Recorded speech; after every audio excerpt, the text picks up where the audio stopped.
Welcome back to Sportsbook Review Videos. It is coming into week number 9 in the NFL season, and after a devastating week 8 of injuries, there has definitely been some line movement, but a lot of it has not been attributed to injury and just heavy betting on a single side here for some of these games coming up in week number 9. But the first one we're going to talk about is, of course, because of injury, and we talked about it a little bit earlier in the week, and that's the Pittsburgh Steelers playing host to the Oakland Raiders this week, where the Steelers came in as a 6-point favorite, but after the news of Le'Veon Bell injury, which this line, I believe, came out before that happened. The Steelers have dropped steadily down to a -4 favorite now. I think D'Angelo Williams will be a solid fill-in for Le'Veon Bell, which means that I think there could be some value on the Pittsburgh Steelers in this game. The question is, do you trust them here and think that Ben Roethlisberger is going to be fully back and ready to go to drop 350 yards on this Oakland Raiders defense? So I think that's a little bit of a question mark in this one, but I think with the value that's opened up, -4 is not a bad price to pay here for the Steelers this week. Now, next up is the Redskins, of course, going into New England to play the Patriots.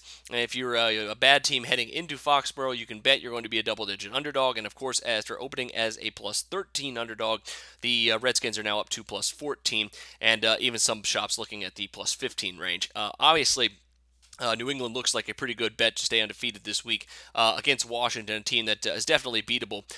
Really, the question is how beatable, though. I think that the Patriots are really going to exploit that secondary in this one. Probably going to forego the run just a little bit in this one. Well, why run the ball against a good run defense when you have the best passing game in football? So that'll probably be the direction that New England will go. And if that's the case, it likely means they'll probably cover a spread here regardless of the price against a team like the Washington Redskins.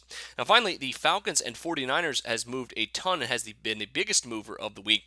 But not because of injury or because of heavy public betting, really just because of Blaine Gabbert is going to be starting this game for San Francisco, and it was announced after the line came out, and it has shot up from the 49ers from a 2.5 underdog all the way up to a +7 underdog. Also, Carlos Hyde looks like he's going to continue to be out, and Anquan Bolden also questionable still after missing last week. A lot of injuries here for the San Francisco 49ers. So if you got this line earlier with the Falcons laying just 2.5, 3, 4 points, congratulations. At 7 now, it still actually might be in play, but that's a ton of line movement here to overcorrect for in this one, so be cautious as always. But that'll do it for your line movement update here for week number 9. Make sure you check out some of our NFL picks upcoming here this weekend. But until then, for Sportsbook Review, I'm Jordan Sharp.